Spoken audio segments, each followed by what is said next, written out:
Coucou tout le monde, on se retrouve aujourd'hui pour une petite lecture.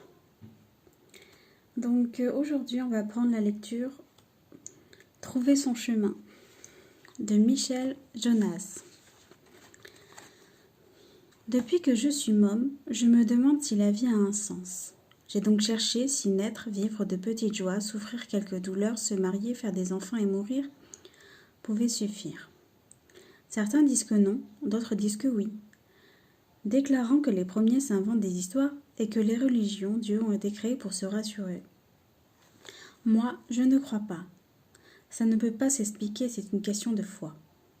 Bien qu'élevé à l'écart de la religion, je me rappelle qu'en revenant à l'école, je priais pour avoir de la viande hachée avec de la purée à midi. Par exemple,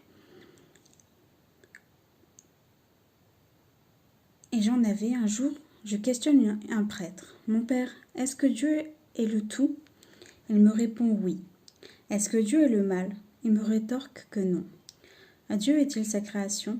Non, il y a Dieu d'un côté et sa création de l'autre. Ça m'a toujours épaté, car si Dieu est le tout, on ne peut logiquement rien lui retirer et on le respire constamment. Toutes ces questions révèlent un besoin, mais quel est-il? Pour ma part, j'ai trouvé un début de réponse et une intensité à vivre plus grand chez les mystiques. Mère et Sri Aurobindo.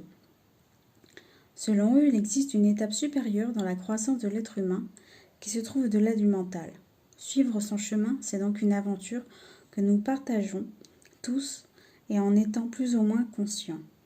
À mon avis, on ne peut pas se trouver sur la Terre sans ressentir une aspiration à vivre cette intensité, cet autre état que l'on sait possible.